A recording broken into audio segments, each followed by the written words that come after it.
ఒక చిన్న కథ చెప్తాను. ఒక ఊరిలో ఒక తల్లి తండ్రి, వాళ్ళకొక చిన్న బాబు, అంటే స్కూల్ కి వెళ్లే చిన్న బాబు. తల్లి తండ్రి ఇద్దరు చాలా బిజీ. ఎంత బిజీ అంటే ఆ పిల్లవాడితో టైం స్పెండ్ చేయడానికి కూడా టైం లేనంత బిజీ. అయితే వీళ్ళు బాబుకి పాకెట్ మనీ ఇచ్చే అలవాటు ఉంది. బాబు చాలా బుద్ధిమంతుడు, చక్కగా చదువుతాడు, అన్ని మంచి లక్షణాలే ఉన్నాయి. ఈ తల్లిదండ్రులు ఇచ్చిన పాకెట్ మనీని అతను ఖర్చు చేయకుండా దాచుకుంటాడు. ఎప్పుడో ఒకసారి తనకు కావలసిన వస్తువులు కొనుక్కుంటాడు. అయితే ఒకసారి ఆ అబ్బాయి వాళ్ళ నాన్నని తనని ఆ రోజు బయటికి తీసుకెళ్లమని చాలా మారాం చేశాడు. అంటే గొడవ చేశాడు, పేచీ పెట్టి అలిగి. కానీ అతని తండ్రి, నాకు కుదరదు, నేను చాలా బిజీగా ఉన్నాను, అంటే ఎప్పుడు మీరు ఇంతే చెప్తారు, ఒక్కసారి కూడా నన్ను తీసుకెళ్లరు, లీవ్ పెట్టేసేయండి ఒక్క రోజు నా కోసం అని అబ్బాయి గట్టిగా కోపంగా ఏడుస్తూ అడిగితే, నీకు అసలు ఏమన్నా వాల్యూ తెలుసా? నా ఒక్కరోజు సెలవు ఖరీదు నీకు తెలుసా? బుద్ధి లేకుండా మాట్లాడకు అని వెళ్ళిపోతాడు.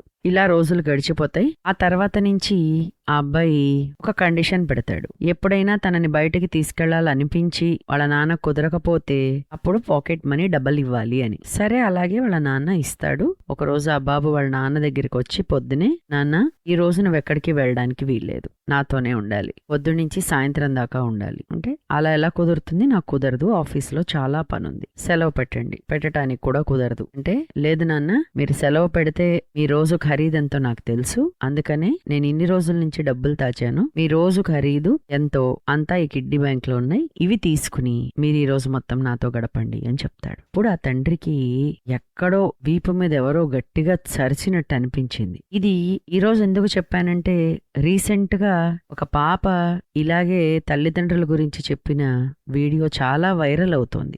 నేను చెప్పిన కథ చాలా పాతది, అంటే ఇంకా మొబైల్స్ పిల్లల చేతికి కూడా రాకముందరది అనుకుంటే, ఇప్పుడు మొబైల్స్ కూడా వస్తే అసలు ఇంట్లోని కుటుంబ సభ్యులు ఒకళ్లతో ఒకళ్ళు సమయం గడపటం అన్నదే పూర్తిగా పోతోంది. పిల్లల్ని మనము ఒక మనసున్న మనుషులుగా కాకుండా రిమోట్ టాయ్స్ లాగా చూస్తున్నామేమో ఒకసారి ఆలోచించాల్సిన అవసరం ఉంది. అంటే ఎవరైనా రాగానే ఈ పోయం చెప్పు, మొన్న నువ్వు స్కూల్లో ఫస్ట్ ప్రైజ్ వచ్చిందే, అదేదో చెయ్యి అంటే వాళ్ళు చెయ్యాలి. అప్పుడు ఒకవేళ వాళ్ళు చేయకపోతే అది తప్పు. లేదా పిల్లలకి వాళ్ళకిష్టం వచ్చినప్పుడు టీవీలో చూస్తూనో లేదా ఫ్రెండ్స్ ని పిలుచుకునో సరదాగా గంతులు వేస్తూ ఆడుకుంటూ పాడుకుంటూ ఉంటే అప్పుడు అది గొడవ. అప్పుడు ఆపమంటే ఆపేయాలి. మీరు ఆలోచించండి, ఇది ఎంతవరకు కరెక్ట్? వాళ్ళు బొమ్మల.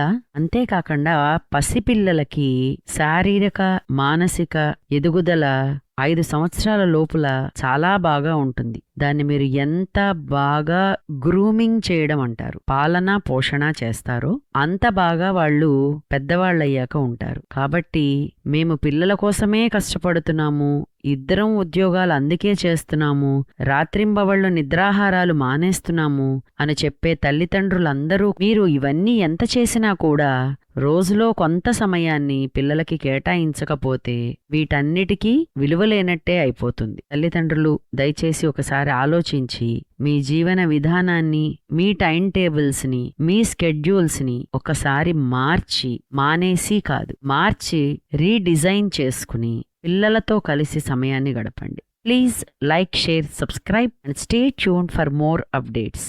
Please visit Life with Symphony channel also. Thank you.